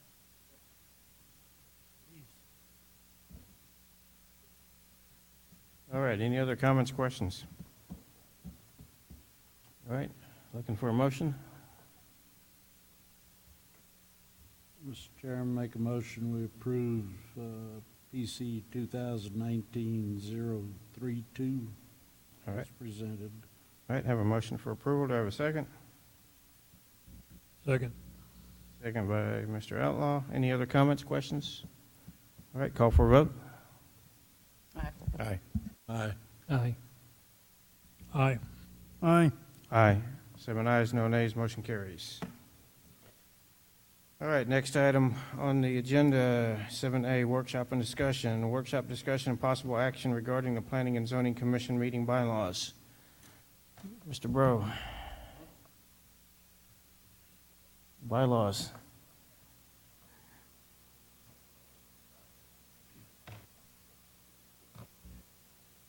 Okay, if you don't mind, I'll. He did his homework, he said. All right, go. Because it was really, if you want to point fingers, it's my fault that it's on the agenda tonight. So, let me say this isn't quite what I expected, Mr. James. I offered to sit down with Commissioner Broad and our attorney jumped in there and, we offered to have a little subcommittee and come back with recommendations. And I thought that's what staff was going to bring to us tonight. So I think what staff was trying to do tonight is really make sure we understood what the concerns were and what the issues were. We heard a couple of things that I think kind of jumped out at staff.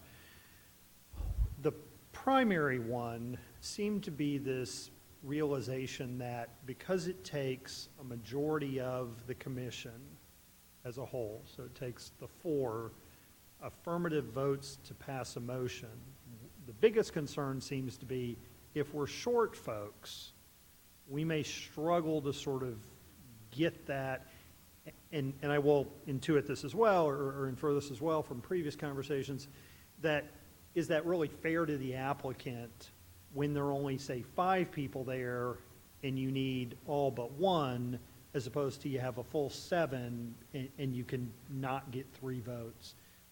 I took that to be the biggest issue, first and foremost. The second part that we heard a bit about seemed to be this issue of, while everybody right now is looking out for the community good and understands their need to work with the rest of the commission and everybody shows a lot of deference to one another, that may not always be the case. And a couple things. One is fear of the tyrant P&Z chair. The other would be someone trying to hijack the meeting through the various continually making motions and things like that. And so going back to that first primary issue, maybe to frame up, and Dan can chime in again, but really you have to have a majority of the commissioner to approve these motions going forward. There's no way around it. And so in light of that, if there was a concern,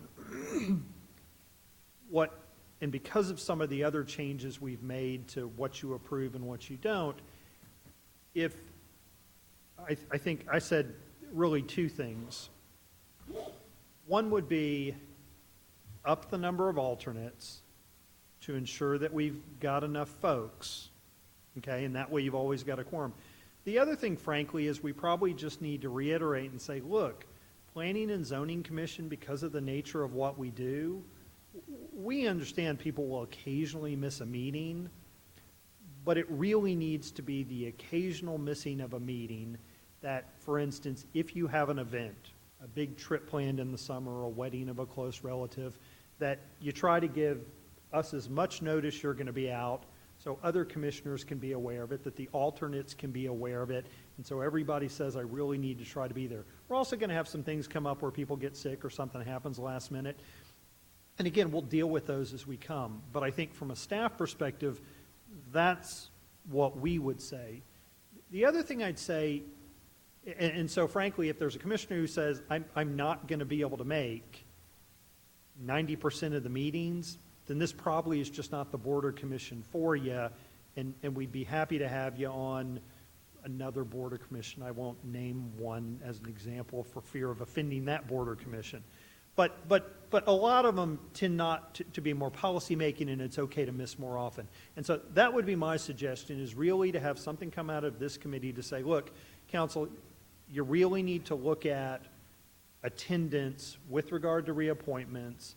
We'd like to sort of set a bar or a recommendation for council. They can do what they want to do. So they know that, yeah, we're all behind that, so nobody's going to get mad if they don't make it, and council says, hey, you guys said you need to make this, you didn't, we're going to put somebody else on, have you serve on a different board, appoint a couple more members. And I think fundamentally that will deal with 95, 96, 97% of the stuff. The other circumstance you have, and again, you will often hear applicants say this, is if you're short, and if they're not sure, they often will get up here and say, you know what, is there a way you can push me back to the next meeting? They read this stuff as well. They see the way it's going. Again, I think the guy at the Quick Trip probably got up and sort of saw how y'all were looking during Nick's presentation and thought, I don't need to say a whole lot, and move very quickly. But applicants will do the same. Discussion, faces don't look well, discussion doesn't go well, don't have the full 7. You know what? Can you guys push me to the next meeting? And y'all have done that as well.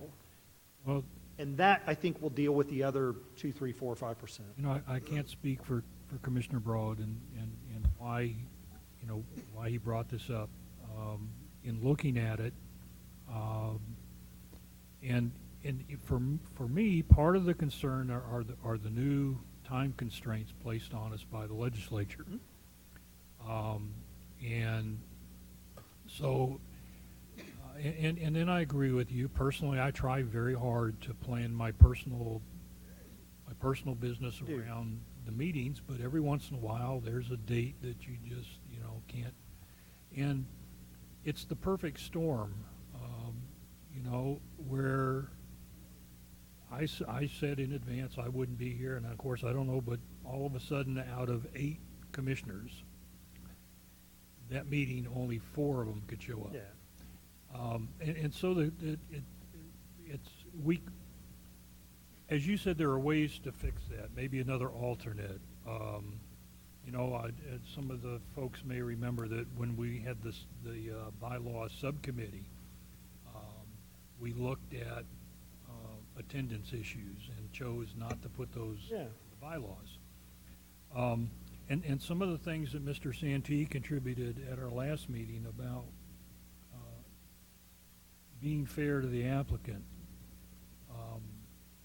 by requiring 4 votes. But then I start looking at the chart. And you find things like to recess requires 4 affirmative votes. Really? I mean, if there are only 5 of us here and 3 of us, you know, and things like appealing a ruling, you get down, and some of the others, I think those are pretty clear cut in my mind anyway. That no, we don't need 4 affirmative votes to do something like that. And down at the bottom on the main motion, certainly to take action, I don't have a problem with 4 votes. And I'm not sure what the 3 asterisks say, unless not allowed, when there's no explanation. But the middle bunch, the disposition motions, they get a little, they're not quite so clear cut. You know, to postpone, to refer, you know, again, because those are going to affect the applicant if we do that. To extend debate. So, you know, I think, you know, go back to the other commissioners. I think there are some here that we could probably do away with and just do with a majority, and others, as Mr. Santee said, you probably want to keep the 4 minimum. Yeah. Again, my concern is when there are only 4 members here. And quite frankly, I've been in that position where there's only 4 of us, and I was going to vote nay. Well, the reality is the 3 affirmative votes, my nay vote, again, I guess I'm unclear as to what happens if it doesn't pass with 4 votes. And so my thought was, well, it doesn't matter what I do. If I vote nay, it's so I joined the I crowd just because I didn't think it would do any good to vote nay. So again, my concerns, Brian, really center around not having 7 commissioners up here. Sure, and so fundamentally, and this I guess I'll say is, there is not a way to ensure, no matter what we do, that we've got 7 commissioners. So let me offer this up as well and see if it helps. I think it's been highlighted by the change in state law, where before we were less concerned with it, has to do with abstaining from votes and has to do with voting no, and again, I'm pretty direct, because you don't like, because a commissioner may not like it. And again, particularly for the items with a time frame that we have, site plans, master plans, plats, you need a basis in the code. It's not a zoning case. You need to find that section to say, this doesn't comply with it. And so what I would say is that, let me offer this up. If staff is not recommending, if staff's recommending no and we lay out the reason, then it's pretty straightforward. It doesn't comply, and if staff is saying it complies, we may have a chance where we miss something. One of you guys are pretty good about finding stuff, you may catch, we've got a bit of a bigger issue there.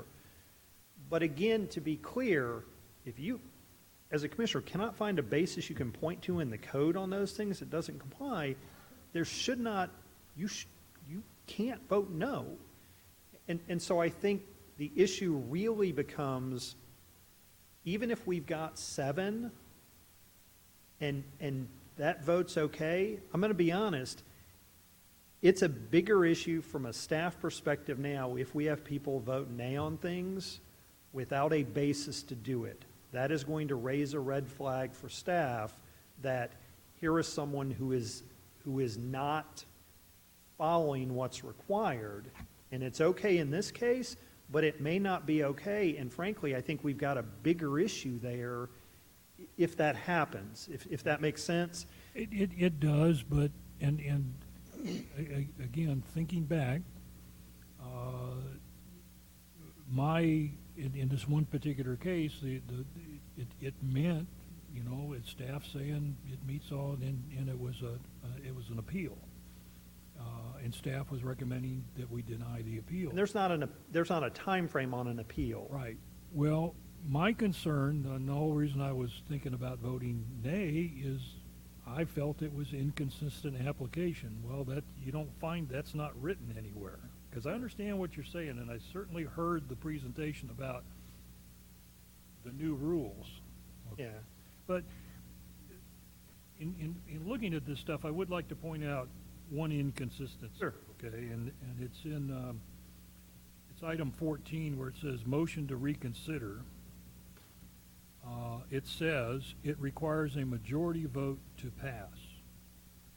And yet in the chart, if I can find it, it says it requires 4 votes. So there's a disconnect there between the table and what. Fair enough.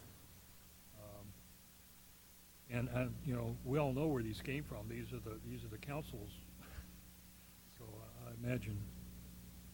But anyway, I'd like to hear. It's been pointed out before. I talk a lot, so maybe I'd like to hear somebody else see what their thoughts are. Mr. Outlaw summarized a lot of the things I was thinking of, but mainly, I guess, the column that says affirmative vote by 4 members, is that based on a total of 7 commissioners? Yes. It's not, it doesn't change as the number on the dais changes? Nope. Why is that? Well, in part because that's how we wrote it when we kind of came through. It was simply how we wrote it. And so, again, we can... It's not statute or anything? That's not a statute, no. Like, for example, to recess, if there are only 4 of us up here and somebody wants to recess for whatever reason, for 20 minutes to go call their boyfriend, girlfriend, whatever. There's only 4 of us up here. All 4 have to vote to have the recess. Sure. Why isn't it a 3-to-1? Or a I'll give you this. I would not support, and I think I'm joking, I would not support calling a recess so somebody can call their boyfriend or girlfriend. Calling a recess for some reason, Yeah. for some legitimate reason, calling a Here's recess. what I would say. Knowing all of y'all up here, if somebody said, can we call a recess? We've had a long meeting. I need to go use the restroom, or I'm sorry, my spouse or my child keeps calling. I think there may be emergency. Can we call a recess for a minute? Or can we call a recess to let a big crowd on a contentious case leave? I find it hard to believe that anyone would vote against that motion. And I think frankly, if they do, I'll go back. We have a bigger problem than why someone is doing that. To my knowledge, we've never had an issue with calling a recess. I can remember a couple of occasions when Dave Richmond, Chair Richmond, called a recess, and it was usually to let a big crowd out, and it worked just fine. But Dan? Well, sure. So the reality of that scenario, though, is you bust the quorum. If you need a recess and they don't want to vote for it, get up and take a recess. You bust the quorum, it's an automatic recess. Yeah. You only got 4 up here. Go to the bathroom and go call your girlfriend. No, there's nothing anybody can do about it. So it's like, I mean, these scenarios, they're fun, but collectively, over 40 years we've been doing this, I haven't run into Never this. had it happen. Again, I'll say this, and I mean this sincerely. I think the thing that has the most credence for staff is, hey, if we're supposed to have 7, and really they've got to get 4 of the 7, they've got 7 chances to get 4 votes, and we're short, is that really fair to the applicant? I agree entirely with that. We can come up with whatever situation we want, and we cannot guarantee that. I will say this, and I've told applicants this, I have never known in almost 8 years this commission, when an applicant says, in good faith, can we delay this to the next meeting and continue it? Because and if that was that y'all have ever not done that. Y'all have always done that. And so again, I think we can make some adjustments, add more alternates, try to better communicate when people are going to be out so we know, et cetera, to get that, a willingness if that's not there to continue it. And I think we can give them that fair shot on a case that doesn't have a time limit, which is discretionary like a zoning event or an SUP. All the other stuff, if it meets, the 4 need to vote for it. If it doesn't, we got a bigger issue and a bigger problem. And then I'll go back, while it's kind of fun to have these maybe, I don't recall ever a point of privilege or a point of procedure or order or an appeal to a ruling. It's good to have them because if it comes up, we've got it. But I would not rework this system. And who's been on the longest now? Commissioner Greenwald? You've been on the longest, or Commissioner Evans? How often do we have these type of procedural things come up? Ironically, we had one tonight, which is, can I amend a motion? I half expected when the commissioner heard that whoever made the motion said, wait, can I amend my motion? Y'all just would have allowed that to happen and allowed the second to amend, and we would have moved on with it. Because y'all tend to be less formal within the rules. And so that would be my only caution on these procedural things, is they come up so infrequently. Does it really make sense to? And I think the greatest emphasis is, let's get the 7, let's work to get 7 here. And I think there we can add the most value. Add a couple of 2 alternates, really try to communicate out when we're not going to be there. And staff's done that before, and we can do a better job of calling and just saying, hey, is everybody going to be here? Make sure you call Nick or Emily if you're not, and then we can put a call into the others going, hey, I really need you here. Alternates, I really need you here. And I think we can probably do better. We've just not fretted over it, Quick question on the timeline process. So we have an applicant coming in or whatever that's subject to the timeline restrictions, and the timeline, the date is tomorrow, where it's either approved, disapproved, or it's automatically done. If they request a delay, does that timeline still apply? They cannot request, they can't waive their right only once.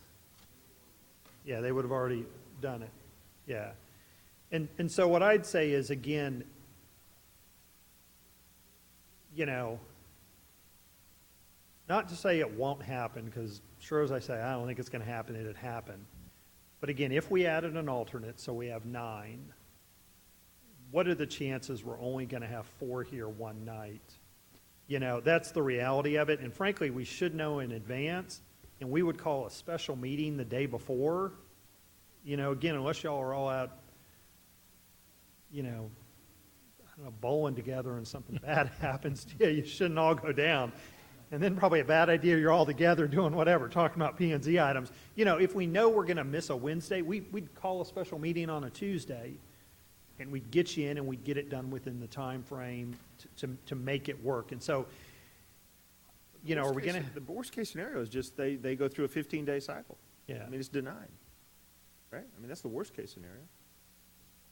Well, that was going to be my next question again, because I'm still not clear that if we have a motion to approve, and there's only 4 commissioners, and so we have a motion to approve or deny, either way, and we only get 3 of the required 4 affirmative votes, what is then the status of that? Is it, if it's a motion to approve, does that Motion's automatically failed. deny it? Well, Or, the item fails. I mean, if the motion's to approve and the vote's 3-1, the item fails. Yeah.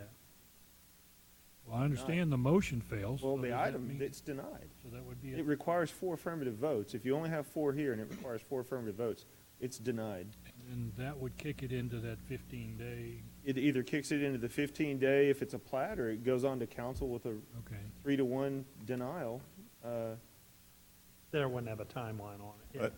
But that brings the question, let's say we have 4 up here and there's a vote to take action and 3 vote for and 1 votes against, and so under the new state law, we have to voice our reason for dissent.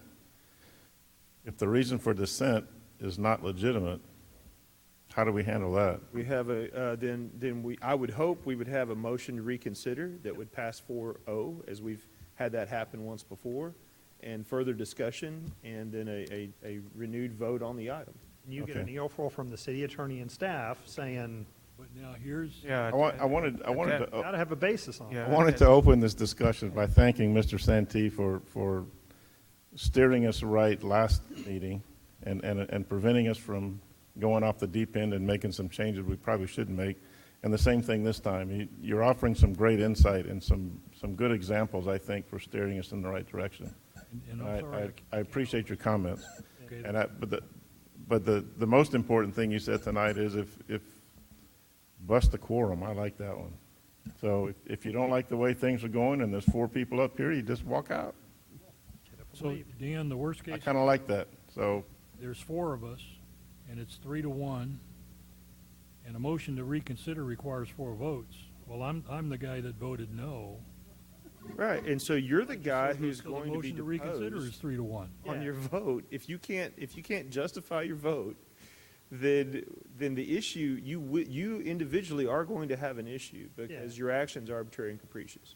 And An we email- can't fix that. You're The right. call goes out to the city manager going, you need to call the mayor, give him a heads up. We had a commissioner without a basis do this that put the city in this position, and I guarantee it's going to be on council. I would, pretty sure the next week to go, you're off P&Z. I mean, and this is really, I think, the thing where I would say is, you know, if you know, and I appreciate the comment last time. Why do they have us vote on this stuff if we have to approve it? That's just the way it is. And I can appreciate that may trouble people, and if that's the case, then I can get you on library board, or I can get you on parks board. I'm happy to move you over there. But it's part of what you sign up for with P&Z, which is knowing this is what we do and this is how we operate. And frankly, I think, you know, we're going to be a little more aware if we get somebody who struggles with that early on, we'll likely probably deal with that before it becomes a major issue, because we just can't have that. We've got to go, look, if you can't identify the reason in the code, you can't make a protest vote. You know, it's why we say, you know, no more abstaining. You need to vote. How do my fellow commissioners feel about adding another alternate. I actually was going to bring that up. I think it's a good idea. I don't think it hurts at all to have two people waiting in the wings in case we have a big no-show. I personally agree that 2 alternates is almost mandatory now with the new rules. Yeah. And I don't have a problem with it. The only problem I foresee is getting the information to that alternate in enough time to get them at least acclimated to what's going on. No, I will say this, I think they're just gonna need to show up in case they're needed. Not, they can sort of sit and listen. Likely it's the 2 least senior people just sitting there going, I'm waiting till one of you guys steps down and then I'm moving up. And I mean that.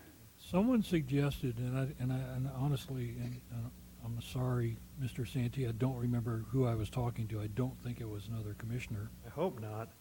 But we were talking about, and no offense, but Ms. Garrett's not here tonight, so she's not privy, although I guess you could watch the video. Yeah. And so how do those alternates move to the dais without having been in the loop, and somebody suggested an executive session? To bring them, I think the alternates just need to, and here's the thing I'd say, and let me say this too. The most sought after, the most coveted spot, in my opinion, on any of the city boards and commissions is P&Z, more so than EDC even. I mean, it's the thing where folks most impact the community. And I would say this for a number of you. I think Commissioner Outlaw, I think Commissioner Bro, I think Commissioner Dolly. If we had said, hey, really the way you get on as a full member of P&Z is you serve as an alternate, and you're expected to show up, sit, watch the meetings, you can ask staff questions, get explanation to learn this stuff because it's so important. So when you get up there, you've had a few meetings hopefully under your belt. I think we would have people in this community who'd be willing to do that. We have other cities where there's attendance requirements for all the alternates. And if the time comes to call the meeting and there's an empty seat, they're seated. Yeah. And that's just how it works. Well, I don't know if the commission remembers or not, but I was not a fan of alternates originally. Not either. But given the fact that with the law changes and the way that we, if you don't handle it, it's automatically approved, it has certainly changed my mind. And at some point, I don't know if we want to make other changes, but I'd certainly suggest, because this is on the agenda for possible action, that if nothing else, we consider asking for a second alternate. I think first and foremost, it behooves the staff people, if we notify them as soon as possible that we can't make a meeting. This gives them time to make sure that at least one of the alternates is here, and the alternate has time to read what's going on. And I would suggest to Emily and Nick, whichever one sends out the agenda on Fridays, that you just include underneath, agenda's posted, whatever, if you can't make the meeting, please call the office and make sure your number, contact information's in every email. And that way, just somebody doesn't have to go looking for a phone number or something, and hopefully make it a little bit easier for communication flow. Can do that. So alternates go through the same interview process, like, for example, that I did when I was applying for this seat, correct? Yes.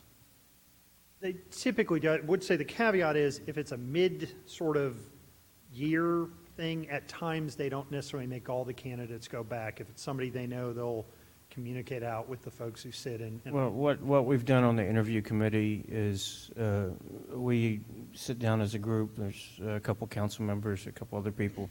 And Brenda schedules interviews when we have a bunch of applicants and openings, like once or twice a year. And we'll interview back-to-back 8 to 10, 12, 15 people for whatever board or commission that they apply for, and we make the recommendations and it goes to council. If something comes up mid-year, if there's somebody that we've already interviewed that we felt would be a good fit that would not, just didn't make it because we didn't have a place to put it, then Brenda would contact us and say, hey, we've got an opening on this board, this person interviewed for this position, you guys thought he was okay, what do you think? And it's just kind of general consensus, and they'd go ahead and make the recommendation and appoint him. Yeah.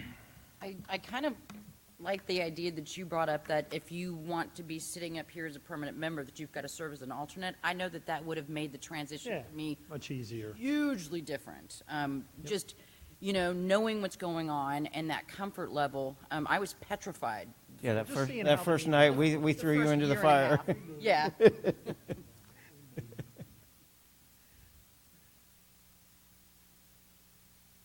So, personally, you know, I like the idea of a second alternate. I mean, that's kind of what I had hoped for as we went through the subcommittee process when we started all this a couple years ago. And, you know, I would be for that.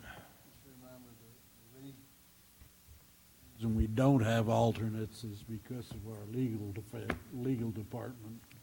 Well, to be clear, the challenge wasn't legal saying you can't have alternates.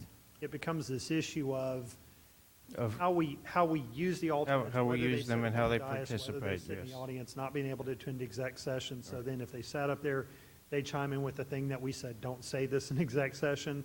So I think we're going to have to work our system, because previously there was some concern of an alternate who showed up, wasn't needed, didn't sit in discussion.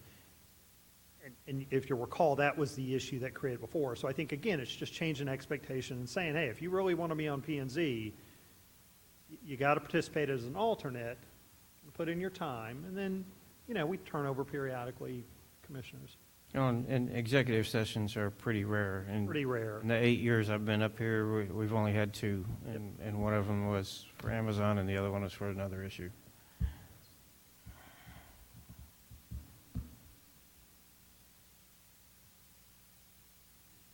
I think we're kind of general consensus that we're looking for, asking council for a second alternate. Yes, but I'm also curious now, Commissioner Rod, you know, or any of the other commissioners, are we interested in, you know, the original discussion was about changing the 4-vote thing. Are we still considering that, or have we convinced ourselves to leave it the way it is? I mean, on the procedural matters, you know, I think we would be okay going to a majority, but there are disposition matters that would have to remain a 4-vote deal, as suggested by our attorney. Being the chair, you know, personally, I would like the idea of keeping it 4 for everything, because it eliminates any potential for confusion. You know, 4 votes or not, and we're done. So procedurally, do we do something this evening, or will staff? So what I'd recommend, let me just say this, is direct staff to go back and make those changes. Let us write it in. We'll let you look at it just to make sure you're good with it. We'll include it in the next packet, and you can make a recommendation to council at the time after that. All right, That way you've seen a clean version of it with the changes from last time with this one proposed. Okay. That would be my suggestion. So not to usurp your authority, Mr. Chairman, but I'm just trying to make sure I've got it. I think we're pretty much in consensus on the adding another alternate. So, the only question outstanding in my mind then is, do we change any of these 4-vote things, or do we leave them the way they are? That's still kind of a iffy thing for me. After all discussion, I think what my original intent was, we're all congenial up here. And it's been that way for a long time. I was thinking when the firebrand comes up here, the person that wants to sit on P&Z and chair P&Z and run for mayor and all that kind of stuff, there'll be one of these days. It's not you? Hell, no, sir. I missed the filing deadline. My intent was to sort of control that individual, but I don't think we're going to have it. And I think through all the discussion we've had in the last 2 weeks, 4 weeks, that there's other ways to control that. So I'm okay with the way things are now. If we don't need to change it, we don't need to change it. I mean, you know, the saying is, you don't need the rule until you need the rule. And, you know, we have a good basic set of rules, and I think we're okay going forward with that. And again, thanks to the attorney for filling in some of this conversation for us. I appreciate it. That's why he gets paid the big bucks. All right, anybody have anything else? Requests and announcements? No? Announcements by commissioners? Anybody? No? All right. The gentleman that spoke to us tonight, he's part of the group that lives along FM 3009. It runs out all the way to Interstate 46. The water line and the gas line are already installed where the road dead ends into 46. And the new chopping plant is going to be straight across the street. What they're concerned with is the big trucks coming through. The state has already put up a traffic light that was never there, so I'm sure they're expecting it.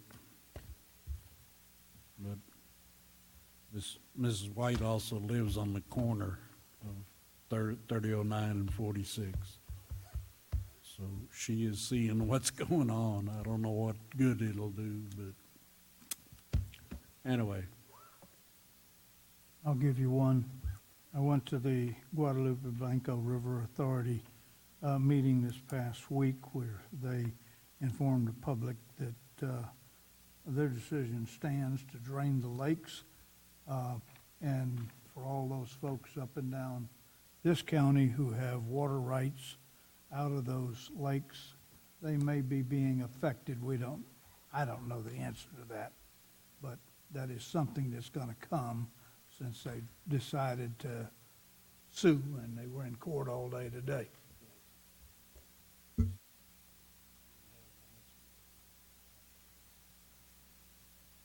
right, anybody else? All right, announcements by staff.